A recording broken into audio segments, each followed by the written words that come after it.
मेरे पूज्य पिताजी जिला हरदोई के रहने वाले थे। ये बचपन से ही सदा भगवद विषयक चर्चा तथा सत्संग आदि में अनुरक्त रहते थे। ये गीता प्रेस से प्रकाशित पुस्तकों का स्वयं भी स्वाध्याय करते तथा दूसरों को भी स्वाध्याय के लिए प्रेरित करते थे। ये गीता जयंती पर लेख लिखकर कॉलेजों, महाविद्यालयों में वितरित करते तथा अध्यापकों को गीता जयंती मनाने की प्रेरणा देते थे। इन्होंने अपने क्षेत्र में गीता रामायण परीक्षा केंद्र खुलवाए, जो आज भी अनवरत रूप से संचालित हो रहे हैं।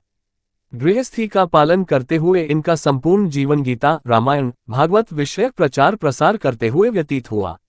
ये लगभग 60 वर्षों से गीता भवन ऋषिकेश में सत्संग के वास्ते 1 महीना रहते थे।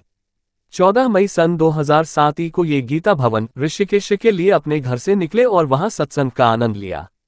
16 जून को वहां जनेऊ संस्कार का महोत्सव निश्चित था। इसी में पिताजी ने यज्ञोपवीत के लिए अपने पौत्र को बुलाया, किंतु भगवान की प्रेरणा से 8 जून को वे अकेले ही घर से उसे बुला लाने के लिए ट्रेन से चल दिए। रास्ते में धामपुर स्टेशन पर पानी पीने को नीचे उतरे, लेकिन चढ़ने के पहले ही ट्रेन चल दी। ट्रेन पर चढ़ने की कोशिश में वे गिर पड़े, फिर संभल कर उठे। अब की बार ट्रेन के नीचे चले गए। पूरी ट्रेन निकल गई। जब जीआरपी के कर्मचारियों ने इनको नीचे से उठाया, उस समय ये बेहोशी की हालत में थे। भगवान का चमत्कार की पूरी ट्रेन निकल गई, लेकिन एक अंग भी नहीं कटा, केवल सिर में चोट लगी।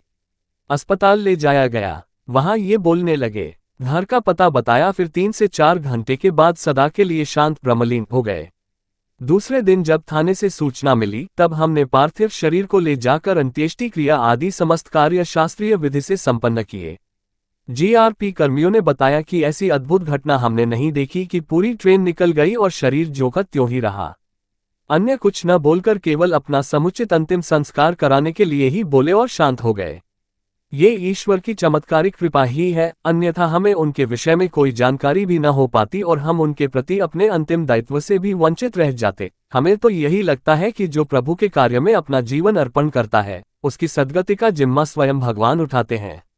आई थिंक कि यह सच्ची कहानी आपको अच्छी लगी होगी। यदि अच्छी लगी है तो हमारे चैनल को लाइक, कमेंट, सब्सक्राइब करें। मिलते हैं एक ऐसी सत्य और रोचक घटना के साथ नेक्स्ट अगले वीडियो में। तब तक के लिए जय श्री राम।